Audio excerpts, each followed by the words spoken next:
Тіл білімі YouTube арнасына қош келдіңіз. Шалкиіз жырау тіленшілі.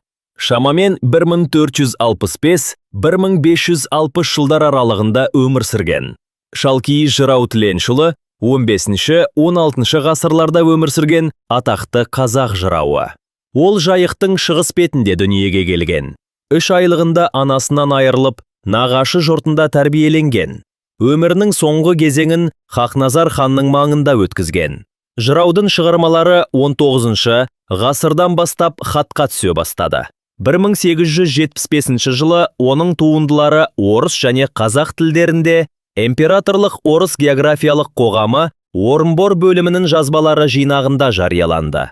Шалкиіз жыраудың кең тараған толғаулары «Би темірге айтқаны», «Арық хан», «Шатырмақ бұлт жайтастар», «Ер шобан», «Асқар, асқар, асқар тау», «Бәйтерек», «Артымда ару аттар», «Алаштан байтақ өзбасы», «Ор қоян, ор қоян», «Жапырағы жасыл жау терек»,